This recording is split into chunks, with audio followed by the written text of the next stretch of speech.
इस चैनल पे। तो आज का जो ब्लॉग है ये कोई ब्लॉग नहीं, आज का ब्लॉग बहुत ही खास है और थोड़ा दुखदायक है, थोड़ा तकलीफदायक है भारत के लिए। तो मतलब आज पूरा भारत के लोग हैं, सभी लोग आज दुख में डूबे हैं कि आज अहमदाबाद में 1:40 पर एयर इंडिया की फ़्लाइट A171 जो अहमदाबाद से लंदन जा रही थी वो क्रैश कर गई है। तो 1:38 को टेक ऑफ हुआ, 1:40 में कहानी ख़त्म। तो ये मौत की आखिरी उड़ान उन लोगों के लिए समझ नहीं आ रहा है, पता नहीं इन लोगों ने आज किसका मुंह देखा होगा या इनके साथ क्या था या क्या हुआ। जबकि जो बोइंग प्लेन है वो बेहद पुराना भी नहीं था, अच्छा था, उसको बहुत ही अनुभवी पायलट उड़ा रहे थे। अब इसका जो भी हल निकल के आया या जो भी इसका जांच में निकल कर आएगा ये तो सबको अभी कुछ ही दिनों में पता चल जाएगा। अभी तो जांच का दायरा बढ़ना है। तो इस प्लेन में तकरीबन 242 लोग सवार थे, जिसमें से कुछ विदेशी भी थे और इन 242 लोगों में से सिर्फ एक व्यक्ति है जो चलकर बाहर आया है। सभी लोगों ने न्यूज़ चैनल में भी देखा होगा, वही एकमात्र व्यक्ति बचा है। तो ये कहावत जो पहले कही जाती थी, जाको राखे साइयाँ मार सके ना कोई, तो ये कहावत इस आदमी पे एकदम सटीक बैठती है। तो ये बहुत बड़ी दुख की घड़ी है हम सभी लोगों के लिए और उन परिवार वालों के लिए भी। परिवार वालों के साथ भी हमारी संवेदनाएं हैं जो ये दुखद घटना हुई है। ठीक है, तो इन्होंने अपने परिजनों को खोया है, कुछ मिलने जा रहे थे, कुछ नौकरी के इसमें जा रहे थे, नौकरी की तलाश में जा रहे थे ब्रिटेन की ओर। तो ये जो दुखद हादसा हुआ है ये टाटा ग्रुप का प्लेन है, एयर इंडिया ग्रुप। तो इसमें भी टाटा ग्रुप ने बहुत बड़ी सहायता का ऐलान किया है। जो बन पड़ता है टाटा इस समय कहीं पर भी अपने हाथ खड़े नहीं कर रहा है, वो सामने आकर मदद की हर संभव कोशिश कर रहा है। तो जितने भी मृतक हैं उनके परिजनों को 1-1 करोड़ रुपए देने का ऐलान किया गया है और जो भी घायल हुए हैं उन लोगों का पूरा इलाज का खर्चा टाटा ग्रुप ही उठाएगी। तो माना ये जो राशि है, ये जो धन राशि है, जो मृतकों के परिजन हैं उनका दुख कुछ भी कम नहीं करता है, क्योंकि ये पैसा उनके परिजनों को वापस नहीं ला सकता है। लेकिन ये जो भी धनराशि टाटा ग्रुप ने अनाउंस किया है, एटलीस्ट दुख बांट तो नहीं सकता, दुख कुछ हद तक आर्थिक रूप में कुछ हद तक कम कर सकता है। तो जिनके भी मतलब जो भी लोग हैं कमाने के लिए जा रहे थे, ठीक है, जिनके घर में एकमात्र कोई कमाने वाला था और वो इस प्लेन में सवार था, नौकरी के लिए जा रहा था, एटलीस्ट उन परिवार वालों के परिजनों को तो टाटा ग्रुप क्या कोई भी वापस नहीं ला सकता था। ठीक है, तो कहावत है कि होनी को कोई टाल नहीं सकता है। ये होनी लिखी ही थी। किसी ने, ये कोई आतंकवादी हमला नहीं है, कोई छेड़छाड़ नहीं है प्लेन के, इसके साथ में कोई छेड़छाड़ नहीं हुई, कोई बर्ड स्ट्राइक भी नहीं हुआ है प्लेन का कि समझ में आता कि टेक ऑफ के दौरान कोई पक्षी इंजन में हिट कर गया हो। तब भी इस केस में भी प्लेन क्रैश नहीं करता तो इसमें ज़रूर ही कुछ बहुत बड़ा टेक्निकल फॉल्ट आया होगा, जिसके वजह से पायलटों ने, मुझे ही नहीं सभी लोगों को पूरा यकीन है कि उन्होंने अपनी तरफ से पूरी बेजोड़ कोशिश की होगी, पूरी जान झोंक दी होगी इस प्लेन को वापस हवा में उठाने के लिए, लेकिन वो असफल रहे और ये दुखद घटना हो गई है। तो ये प्लेन एयर इंडिया का A171 जो अहमदाबाद से 1:38 अहमदाबाद इंटरनेशनल एयरपोर्ट, सरदार वल्लभ भाई इंटरनेशनल एयरपोर्ट से टेक ऑफ करती है, जिसके वीडियोज़ और कुछ बोलते हैं ना कि मन को विचलित कर देने वाले वीडियोस भी मेरे पास आए। मैं हो सकूंगा तो मैं इस वीडियो में आप लोगों के लिए लगा दूंगा, लेकिन यही है कि कमज़ोर दिल वाले ना देखें, क्योंकि ये वीडियो अभी भी मतलब सब जगह पर नहीं वायरल हुआ। जो वहाँ के किसी स्थानीय लोग हैं उन्होंने ये शायद ये वीडियो बनाया होगा। लाशें इतनी बुरी तरह जल गई हैं कि जिनको मतलब देख के पहचाना तो नामुमकिन है। तो उसके लिए भी इन लोगों ने DNA टेस्ट का मतलब सहारा लिया कि DNA टेस्ट के ज़रिए लाश की पहचान की जाएगी। और एक जो बहुत बड़ा लॉस हुआ है, इसमें गुजरात के पूर्व मुख्यमंत्री विजय रूपाणी जी भी अपने परिवार से मिलने लंदन जा रहे थे। उनका भी कुछ एक आखिरी वीडियो टीवी में सर्कुलेट हो रहा है, अपना लगेज वगैरह रखते हुए, चेक इन करते हुए। तो ये भी इस प्लेन में सवार थे और इनका दुखद निधन हुआ है। तो हमारे तरफ से यही है कि भगवान इनके परिवार को इस दुखद की घड़ी से लड़ने की शक्ति दे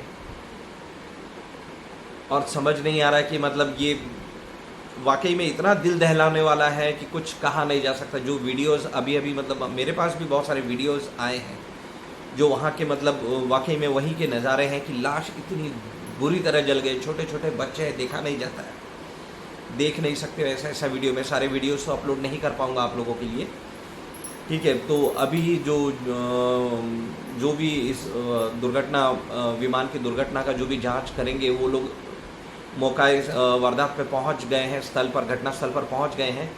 जो एविडेंसेस है कलेक्ट कर रहे हैं, ब्लैक बॉक्स प्लेन का CDR या DFDR बोलते हैं इसको, डिजिटल फ्लाइट डेटा रिकॉर्डर, उन चीज़ों को रिकवर कर लिया गया है ताकि आखिरी वक्त में जो दो पायलट और को पायलट के बीच में जो भी फर्स्ट ऑफिसर के बीच में जो भी बात हुई होगी उससे कुछ तो खुलासा हो जाएगा कि आखिर में हुआ क्या है।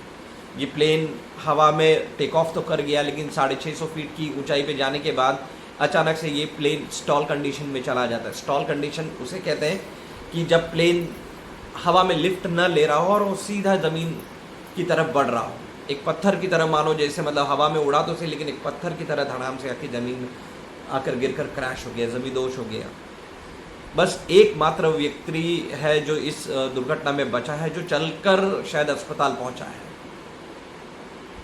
क्या किस्मत है बंदे की। जिस प्लेन का कुछ भी नहीं बचा है, चकनाचूर हो गया है, उसी प्लेन में से एक व्यक्ति है जो सीट नंबर 11A पर शायद बैठा था। किस्मत, वाकई किस्मत का धनी है या फिर उसका समय नहीं आया होगा। अब असली में हुआ क्या है और क्या हो रहा है शायद वो व्यक्ति कुछ बता पाए। आई थिंक वो टेल एंड पे बैठा था, तो टेल एंड का जो हिस्सा है वो मेडिकल हॉस्टल जो मेस है उनके ऊपर अटका हुआ था, शायद ये उसी हिस्से में कहीं बैठा होगा जो लगेज सेक्शन के ऊपर रहता है। वो अब समझ नहीं आ रहा कि और क्या क्या बताएं, लेकिन न्यूज़ चैनल में कंटिन्यूसली जो परिजनों हैं उनको संदेशा पहुंचाया जा रहा है। जो विदेश में हैं, कुछ विदेशी यात्री भी थे इसमें, जो मतलब अहमदाबाद से लंदन जा रहे थे। तो वाकई में मतलब पता नहीं क्या दिन था आज का। तो एविएशन की हिस्ट्री में ये एक बहुत ही बड़ा हादसा है जिसमें एक व्यक्ति को छोड़कर सारे लोगों की अभी तो पुष्टि नहीं हुआ है। सुनने में तो ये भी आया था कि शायद कोई एक और बचा है, लेकिन मैं भी इसकी पुष्टि नहीं करता हूँ। मैंने भी न्यूज़ में ही कहीं तो सुना है, ठीक है। अभी तो फिलहाल एक ही व्यक्ति की बचने की खबर है। भगवान करे जो मैंने सुना हो शायद सच हो, शायद एक आध कोई और बच जाए। किसी के घर का चिराग होगा, किसी के माँ का लाल होगा, किसी के मांग का सिंदूर होगा। पता नहीं क्या दिन था आज का, लेकिन ये दिन इतिहास के पन्नों में लिखा जाएगा काले दिन के तौर पर कि हम लोगों ने इस दिन में इतने लोगों को खोया है। ये दुखद घटना हमारे यहाँ, हमारे धरती पे घटा है। तो दिल से तो यही चाहूँगा कि घटना कहीं भी किसी के भी धरती पे ना घटे, किसी का भी जान है। तो जितने भी मतलब अभी मदद कार्य में लगे हैं, NDRF की टीम है, सेना की टीम है, लोकल पुलिस है, फिर लोकल सर्विस बॉडीज़ कुछ लोग हैं, एम्बुलेंस सर्विसेज है, डॉक्टर्स हैं, नर्सेज हैं, और वहाँ की जो लोकल जनता है जो लोग मदद के लिए खुले हाथों से आगे आ रहे हैं, तो उन लोगों का दिल से धन्यवाद। अब ये लोग ही जानते हैं कि ये लोग किस कंडीशन में होंगे। वहाँ पे मतलब आग दहक रही होगी क्योंकि प्लेन ने जस्ट टेक ऑफ ही किया था, तो 100% चांस है कि प्लेन में फ्यूल फुल्ली लोडेड रहा होगा। धमाके का ये भी एक कारण है कि विंग्स में फ्यूल भरा जाता है और ये जस्ट टेक ऑफ के 2 मिनट बाद ये हुआ है, तो आग लगना जायज़ है। तो चलिए, इतने से में ही मैं अपना ये ब्लॉग और ज़्यादा लंबा नहीं करता हूँ, तो इस ब्लॉग को ख़त्म करते हैं। बस ये भी एक दुख है कि हमने गुजरात के एक पूर्व मुख्यमंत्री विजय रूपाणी जी को भी खो दिया है इस फ्लाइट में। तो जो भी जिंदा बचे यात्री थे, जिनके भी मतलब परिजन हैं, उनसे बातचीत हो। यात्री तो कोई नहीं बचा सिवाय एक के, और शायद भगवान करे शायद और भी हमको अच्छी खबर सुनने मिल जाए। और जितने भी नेता और लोकल पॉलिटिशियंस हैं जो मतलब वहाँ विज़िट कर रहे हैं, इन लोगों से भी एक निवेदन है कि इस समय वहाँ पे विज़िट ना करें, क्योंकि आपके वहाँ जाने से जो सिक्योरिटी एजेंसीज़ हैं, जो मदद कार्य चल रहा है, उसमें शायद थोड़ी सी रुकावट हो सकती है, क्योंकि फिर आपकी सुरक्षा के लिए ये लोग लग जाएंगे। तो मदद कार्य में जो भी लोग सहायता में आगे बढ़े, उनका ध्यान विचलित हो जाएगा। तो इन लोगों से यही निवेदन है कि इस समय कृपया न जाएं। तो जो भी परिजनों के पास अपने न्यूज़ चैनल वाले कैमरा लेके पहुंच रहे हैं, इन लोगों का तो हालत तक नहीं देखा जा रहा है। किसी किसी ने अपना बेटा खोया है, किसी ने मांग का सिंदूर खोया है, किसी ने अपने बाप को खोया है, किसी ने अपनी माँ को खोया है। तो वाकई में देखा नहीं जा रहा है। तो मैं भी न्यूज़ चैनल में कंटिन्यूसली इसी चीज़ को मॉनिटर कर रहा हूँ। चलिए, जो भी हुआ वो अच्छा तो बिल्कुल भी नहीं हुआ, और टाटा ग्रुप का एक बार दिल से धन्यवाद कि इन्होंने अपने हाथ खड़े नहीं किए। इन्होंने पूरे जो कुछ है पॉसिबल वे है, वो हर पॉसिबल वे में सहायता करने के लिए तत्पर खड़ी है, आगे खड़ी है। इन्होंने हेल्पलाइन नंबर्स वगैरह जारी कर दिए हैं, जिनको मतलब जानकारी अभी तक नहीं मिली है उनके परिजनों के हालचाल के बारे में। तो हेल्पलाइन नंबर्स जारी कर दिया गया है। उनके परिजनों को बुलाया जा रहा है फ्री में। मेरे ख्याल से इन लोगों को अहमदाबाद बुलाया जा रहा है, ताकि इन लोगों के DNA टेस्ट से इनके परिजनों का पता लगाया जा सके, क्योंकि बहुत मैक्सिमम लाशें तो मतलब पता ही नहीं चल रही कितने बुरे हालत में है। कोयला, मतलब ऐसा कोयला का गोला जैसा, मेरे पास वीडियोज़ हैं, छोटे छोटे बच्चे हैं, देखा ही नहीं जाता। तो मैं वो वीडियो तो आप लोगों से शेयर नहीं कर पाऊँगा। जो भी है मेरे पास, मैं आप